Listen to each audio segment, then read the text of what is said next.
Hello there, ladies and gentlemen. My name is Gary gzduels, and I'm here today to do an in-depth analysis of this duel. I'm playing Fish OTK, or Fish Swarm, as I like to call it, and my opponent's playing that new plant archetype, the Shinras, and I think he's mixing a couple of Dragon Rulers in it. So right away, he uses Reasoning. I call level 4. He reveals his his Red Ox, and he's going to summon out his Stardust Dragon. So right away, I was like, okay, I was probably facing a Dragon Ruler, so I was really afraid of what his back row might be. His back row might be, Phoenix Wing Wind Blast. It could be like Regeki Break. It could be like Vanity's Emptiness. So that was really, really scary for me. I thought I was going to lose, but it turned out okay in the end, so that was pretty good.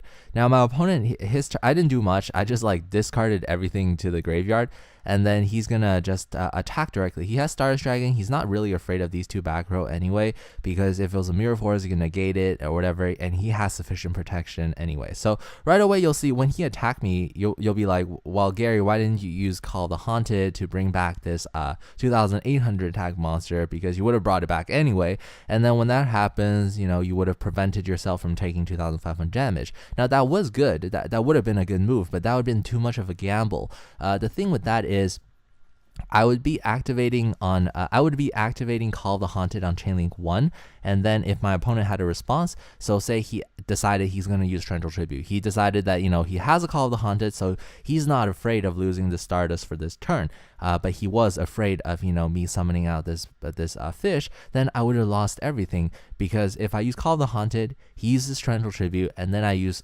Trap Stun. Sure, I'll stop the Torrential Tribute, but then I will also negate Call the Haunted because it's in Chainlink 1 and Trap Stun's in Chainlink 3, so I probably couldn't have gotten that off. So I wanted to wait a turn. I would have taken the 2,500 damage, wait a turn, and then manipulated chains so that when I use Call the Haunted, it's uninterruptible and I can get off my plays that much safer. He has 3 back row, I didn't want to risk it. So now it's my turn, I draw into Call the Haunted, which is still pretty good. Now it's very key that I activated Trap Stun on Chainlink 1, and then I asked for a response. So I activate Chainlink 1, Trap Stun, I asked for a response. My opponent couldn't respond with anything. He couldn't respond with Book of Moon, even though, it's not a trap card, so he could do it.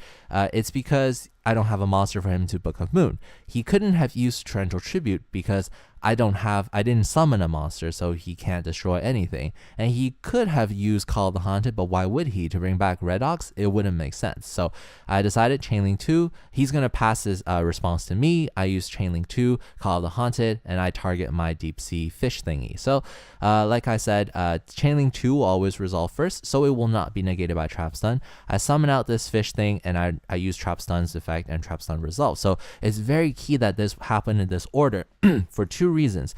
The first reason is, of course, when you do this, Chainlink 2, Call the Haunted, Chainlink 1, Trap Stun, the last thing to resolve is the Trap Stun, not the summoning of the monster. And since it's not the summoning of the monster, Torrential Tribute cannot activate because it misses timing. The last thing to happen wasn't the summon. Now, in addition to that, if his back row was something like a Compulsory Evacuation or something like that, he couldn't have used it because on Chainlink 1, what I resolved was indeed Trap Stun. And subsequently, if I choose to attack this turn, if he had a Mirror Force, it wouldn't have made a difference because all of the trap cards are negated for the rest of this turn. Now, another cool thing is he couldn't have activated Book of Moon either, because what happens is this. On my turn in main phase 1, when I do these things, when I go activate Trap Stun, I ask for a response. When I activate Call of the Haunted, I ask for a response. Now, when the chain resolves backwards, after the chain resolves, it is still my turn player priority to activate the next move,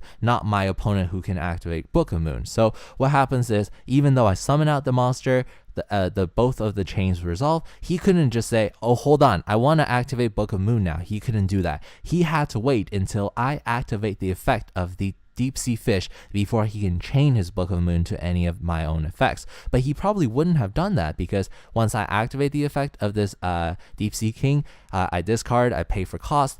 Even if he Book of Moons this monster, I will still summon out the 4 fish monsters from my deck. So that's why he decided he's not going to use Book of Moon. So I, of course, get off my effect. Everything is great for me because I'm probably just going to win from this one move like this deck likes to do. So I summon out the Stardust Spark Dragon and a Crimson Blader. So you might be questioning, why did you summon out Stardust Spark Dragon? obviously, you want to protect, you want to have some sort of field protection, and he has 3 back row. Why didn't you go for Stardust? The reason why I didn't go for that is 2 reasons. First, I used Trap Stun, so for the rest of this turn, if he had Mirror Force or whatever, he can't use it. So I'm not too afraid of this blanket protection. I don't need this blanket protection. Second of all, I really, really need to protect this Crimson Blader. From what I know from his graveyard, from his field, he's probably playing Dragon Rulers. I don't know he's playing Shinras. He hasn't revealed that he's playing Shinras. So I was thinking if he summons out a Blaster, he decides to like attack over my Crimson Blader, or if he decides to attack over my regular Stardust, I would lose a lot. Now, provided that, my Crimson Blader can attack through, which is okay, which is kind of likely because, I use Trap Stun, but say that it doesn't. Say that he activates something like, Forbidden Lance or something. That would suck for me because I would just lose my Crimson Blader. Of course, I can use other monsters to attack over the Stardust, but that would suck, right? So what I decided to do is summon out Stardust Spark Dragon. And with the Stardust Spark Dragon summoned out, I feel pretty safe. I feel pretty confident. I want to do as much damage as possible. I also banished 2 cards, 2 of the fish monsters, and I summon out the title. Now he uses Book of Moon, which is really, really sad for me because I didn't get the effect of Crimson Blader off. I could destroy the Stardust Dragon, but I can't get the stupid Crimson Blader's effect off, so that was pretty bad. I still attack regardless. I'm going to like attack with everything I got, and as you can see, it's pretty significant damage, Now, main phase 2, because both of these water monsters, the Deep Sea King and the Tidal, are level 7 for some reason, and I can overlay them. I can go for Draco Sack, which is really, really awesome. And then I use Draco Sack's effect to target one of his face downs and destroy it. Now, another reason why I went for Stardust Spark Dragon is I'm pretty confident that I'll get Draco Sack, and with Draco Sack on the field and Crimson Blader, say this Crimson Blader was face up in attack position, and I probably would be able to protect Crimson Blader. Worst case scenario, my opponent has a Dark Hole, which he in fact does. I would still be able to use Stardust Spark Dragon's effect and protect the Crimson Blader, and the Draco Sack would protect itself. I wouldn't lose much. Whereas, I would prevent either of these monsters from being destroyed by battle. So I felt that was more important. Now, of course, this is my opponent's turn. He has Dark Hole, so he's going to try to use it, try to make some sort of comeback. Unfortunately, he drew into this Cherubim. He's going to use Dark Hole. Since the Crimson Blader isn't face up, the best thing I can do is just protect my Stardust Spark Dragon, and then what I end up losing is the Crimson Blader plus the token. He summons out this little plant thingy. I'm just going to Veiler that. I kept the Veiler in case. In case he was playing Dragon Rulers. As you can see, I discarded the second Call of the Haunted and not Veiler, is because in case he was playing Dragon Rulers, he might be able to get out Big Eye or something like that, and if that happens, I would still be able to negate the effect with Effect Veiler. So that's exactly what I wanted to do. All I really wanted to talk about, there was a lot of things in there in this short duel, a lot of chains, a lot of effects, a lot of decisions that went through from both sides. I hope you enjoyed this duel. I hope it was informational and entertaining at the same time. This is Gary gzduels signing out.